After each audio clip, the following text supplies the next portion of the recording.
What's up, people? It's your girl Adiola, and I'm tired of this nonsense. I'm about to lose my mind. Apparently, someone else kept $43 million in their apartment. $43 million cash in Ikoyi, and in the same apartment, EFCC found another 23 million naira and another 27,000 pounds. Altogether, EFCC recovered about $50 million. That is about 13 billion naira stashed in drawers, in bags. Hey, father! Hey. What I don't understand is the attitude of Nigerians. Nigerians are not upset with all these things. That someone is sitting on top of $50 million. In February, they found $9.8 million and another 74,000 pounds at the home of Andrew Yakubu. We talked about that. That is the former NNPC director. In March, they found 49 million naira abandoned at Kaduna Airport. Up to now, I don't know, maybe they don't have CCTV camera. They don't know who abandoned that money. On April 7th, they found another 448 million naira also abandoned. And on April 8th, they found 547,000 pounds plus another 21,000 euros and another 5.6 million naira, a total of 250 million naira. And now we're talking about $50 million. And on top of that, move closer in case you have not heard. Hey, for that! Can you guys believe that the Panama Papers revealed that our former president, Goodluck Jonathan, was allegedly involved in an illegal oil deal with Shell? Shell and the Italian oil company Eni acquired the field in 2011, paying $1.3 billion to the Nigerian government. According to documents filed by Italian prosecutors, nearly half was forwarded to the then president, Goodluck Jonathan. The unique thing with the Malibu scandal is the fact that it's touching a former head of state. Prosecutors in Italy, home country of Eni, say they have evidence linking him to the money. The emails reveal Shell execs talking about politicians on the take and an attempt to deliver significant revenue to GLJ. GLJ stands for Goodluck Jonathan, president of Nigeria at the time. Did you get that? 1.3 billion. He collected and pocketed the money. Now we are finding out the oil block is what? $500 billion. Only ya me asake. Only ya me asake. You know, a lot of us are waiting for Judgment Day. Father, don't be late, yo. Can I remind you what this money could do? I mean, I've done that several times on this show. I tried to open your eyes. My people make you not shine your eye well.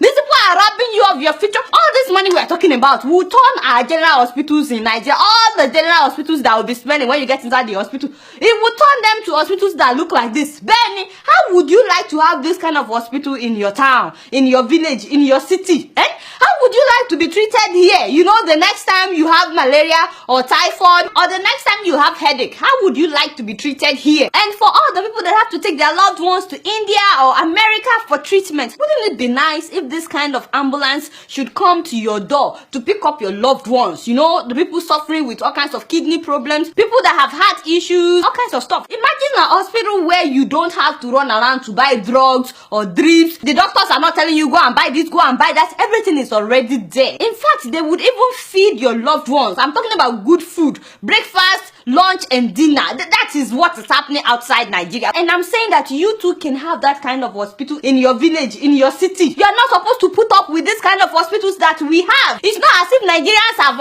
offended God more than anybody else in this world. God is not wicked. Your God is not wicked. It is our politicians and our officials that are wicked. God did not mean for us to be going to these kinds of hospitals. Not at all. He didn't mean for your loved ones to die because of inadequate treatment. All of you that have lost loved ones have lost a lot of loved ones because of the poor healthcare system in Nigeria. And also, Nigerian students, you need to understand that the money that these people have stolen can transform your life as students. Your rooms, your hostel rooms should not look like this. No.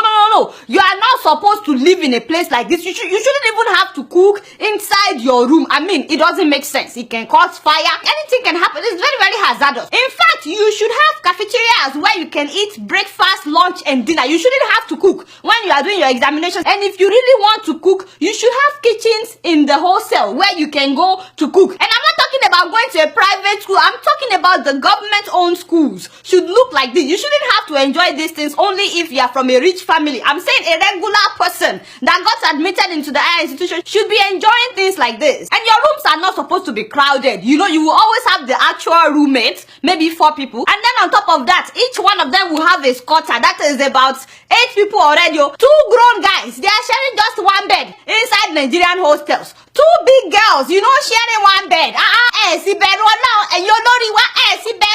And then you will have maybe 2 floaters that will be sleeping on the floor. Should that be my dear students, my dear Nigerian students, with all the money that these people are stealing, you should not have to put up with that. That is not how it is done elsewhere outside Nigeria. You can have rooms that would look like this. Then, in fact, when you get to your final year or your second to the final year, you should have your own room, everything to yourself. With all the money that these people have stolen, this is how your libraries are supposed to look like. You should have libraries that look like this with enough computers. This money that these people have stolen would be able to give you 24 hours of electricity on your campus. 24 hours every single day, and you would all have wireless internet all over your campus. Instead of those things we call airports right now in Nigeria. With all the money that those people have stolen, our airports should not be looking like this. I'm saying that Nigerians need to wake up. You are not supposed to be sweating inside your airport. It is not done anywhere else. Nigerians can have airports that would look like this, with working escalators, working elevators. In fact, all our airports can look like this. Every single one of them. You should have very fast wireless internet all over the airport. Right now, we don't have our own airline.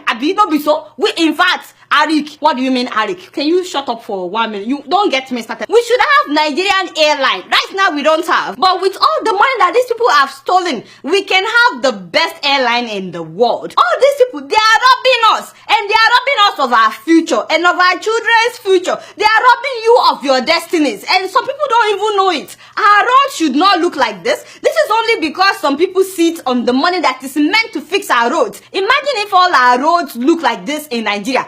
You won't have to be fixing your car every day because of the potholes. You know those things. They can wear out your car very easily. You can actually plan your day and say, I'll get there by 4:15 because you know that the roads will be good. I'm saying that people need to realize that all the money that these people have stolen, including the ones that people are still stealing as I'm talking, because they are still stealing money even as I'm talking. That is why our hospitals are like this instead of them looking like this. That is why our tertiary institutions are looking like this instead of them to look like this. That is why our roads are looking like this instead of them to look like this. Are you not tired, Nigerians? Are you not tired of letting these politicians ruin our lives? I'm really upset. And by the way, all the things that we are saying, who is monitoring all these monies that are being recovered? I know that EFCC said that they are keeping them as evidence. Who is monitoring EFCC? No, for real, who is policing EFCC? What happens after EFCC leaves with all those bags of money? I would like to know. I'm not saying I don't trust EFCC, but actually I don't. No offense. It's just that by now you would think there will be a website that will be tracking all this money. Shebi, it is our money. Nigerian people, we should be able to follow the money. Benny, how do we know that this money will not be restolen after they've been recovered? It's true. And when will it be pumped back into the economy? Because we keep recovering millions of dollars every month, yet people have not been paid their salaries for months. Not only that, so many of these thieves, so many of these big people, they are bailing them. Some of them are bribing judges to clear their names. Can you imagine Andrew Yakubu saying that they should return his money? And last week, Patience Jonathan was trying to withdraw some of the stolen $5.9 million. Where did she find $5.9 million? And now she's trying to withdraw the money. Apparently, they said they have cleared Madame's name. I'm like, hey, isn't that our money? Isn't that our money? Father, are you still coming? Are you still coming? Because right now, I'm starting to get weary, Shebi, you said hope deferred, weary is the heart. I'm very weary right now. Because all the thieves are getting away with our money. Benny, you guys not know anything. Guess what? I'm just keeping it real.